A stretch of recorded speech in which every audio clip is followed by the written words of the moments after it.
Jai Hind everyone, good morning to all of you. This is Pooja Upadhyay from Shri Ram Public School. I welcome to you all in Shri Ram Public School online classes. Till now in this chapter financial management we have completed up to the definition and the various financial decision like dividend decision, financing decision and investment decision. After that we have studied about the financial planning. Now today in this lecture we are going to see the importance of the financial planning. So let's start. Importance. Financial planning is an important part of overall planning of any business enterprises, as you know, because in organization no one activity will be possible without the finance, as you know, right? Or we can say that without finance to think about the business it's like a zero. It aims at enabling the company to tackle the uncertainty in respect of availability and timing of the fund and helps in smooth functioning of an organization. What they said that a financial planning make it possible to overcome with the uncertainty which may be occurred in future in any organization, right? So that's why we needed to make the financial planning in such a way that there is availability of fund that much, how much we required, and that also at that time only when we need it. And these two things is possible only because of the financial planning. Financial planning से क्या होता है ना, हम जो भी uncertainty होने वाली होती है, ठीक है, बिजनेस में उससे ओवरकम हो सकते हैं. और दूसरी चीज़ ये है कि जब हम फाइनेंशियल प्लानिंग करते हैं ना तो हम इस चीज़ को ध्यान में रखते हैं कि हमें कितना फ़ंड चाहिए और किस टाइम पे चाहिए, क्योंकि फ़ंड आना it's not important.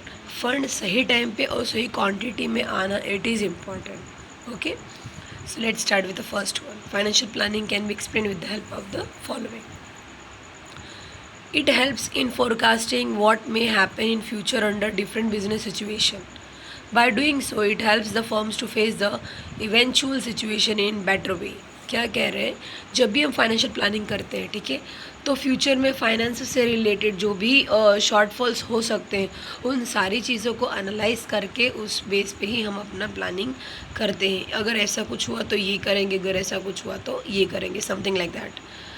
It helps the firms to face the eventual situation in a better way. तो उससे क्या होता है, मान लीजिए अगर फ्यूचर में ऐसे कोई सिचुएशन क्रिएट होते हैं तो उनसे ओवरकम होने में हमें फाइनेंशियल प्लानिंग हेल्पफुल करता है.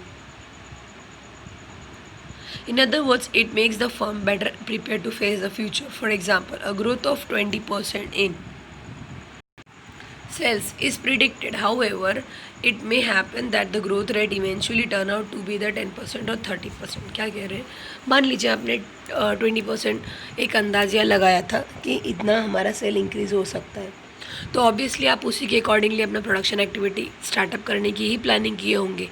और मान लीजिए कि वो सडनली 10 या 30% हो गया, सो तो इस केस में आप उसको आराम से हैंडल कर सकते हैं क्योंकि आपने नियर बाय प्लानिंग किया हुआ है. क्लियर हुआ.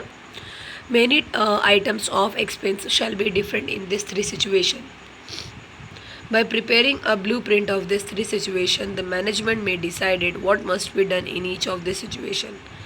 अब यहाँ पे 3 सिचुएशन हो रहा है. जैसे मेरा अपना जो प्लानिंग था उसमें मैंने 20% प्रिडिक्ट किया था, एक्चुअल जो हो रहा है वो 10 और 30 भी हो सकता है, राइट. तो इन तीनों सिचुएशन में हमें हैंडल करने में कौन हेल्प करता है, फाइनेंशियल प्लानिंग. कैसे, देखिए. This preparation of alternative financial plans to meet the different situation is clearly of immense help in running the business smoothly. यानी फाइनेंशियल प्लानिंग के थ्रू हम इन तीनों प्लानिंग में से कोई भी एक बेस्ट चूज़ कर सकते हैं और उसी के अकॉर्डिंगली अपना काम स्मूथली रन कर सकते हैं. It helps in avoiding the business shocks and surprises. You know what, finance real planning की वजह से बिजनेस ऑर्गेनाइजेशन में जो सडनली शॉकिंग और सरप्राइज आते हैं उसको भी हम हैंडल कर सकते हैं. शॉकिंग यानी कि मान लीजिए कोई थ्रेड अपॉर्चुनिटीज़ आ गई है या कोई क्राइसिस हो गया है, तो उस टाइम पे आप अपनी कंपनी को कैसे हैंडल करते हैं. और सरप्राइजेस यानी कि कोई अपॉर्चुनिटीज़ आना, स्कोप होना, ग्रोथ एंड डेवलपमेंट का एक्सेट्रा. तो इन दोनों चीज़ों के लिए हमें फाइनेंशियल प्लानिंग होना ज़रूरी है, जिससे हम क्या होते हैं, प्रिपेयर्ड रहते हैं. It helps in coordinating the various business function. For example, cell production function by providing clear policy and procedure. Financial planning के थ्रू हम लोग जितने भी डिपार्टमेंट में उन सब में कोऑर्डिनेशन प्रॉपरली कर सकते हैं, क्योंकि फाइनेंस के थ्रू आराम से सारे काम स्मूथली हो जाते हैं। जैसे मान लीजिए फाइनेंस डिपार्टमेंट ने परचेज डिपार्टमेंट को पैसे दिए गुड्स खरीदने के लिए, रॉ मटेरियल वाला, जब वो प्रोडक्शन डिपार्टमेंट खरीदेंगे तो वो देंगे प्रोडक्शन डिपार्टमेंट को, वो मेकिंग करने के बाद वो क्या करेंगे, मार्केटिंग को देंगे, मार्केटिंग होने के बाद वो कहाँ जाएगा, सेल डिपार्टमेंट में, और वहाँ से क्या होगा, सेल होगा, फिर क्या होगा, फंड जो भी आएगा वो चला जाएगा फाइनेंस। तो जब हम फाइनेंशियल प्लानिंग करते हैं तो ये पाँचों फंक्शन जो है वो स्मूथली रन करते हैं, ठीक है। A detailed plan of each action prepared under the financial planning reduce the waste, duplication of effort and gap in planning. जब हम फाइनेंशियल प्लानिंग करते हैं ना तो उससे क्या होता है, कोई भी काम डुप्लीकेट नहीं होता है, पहला। दूसरा ये कि कोई भी चीज़ ज़्यादा वेस्ट नहीं होती है, ठीक है। और इससे जो भी लोग इसमें इन्वॉल्व है वो एफर्टफुल काम करते हैं। It tries to link the present with the future.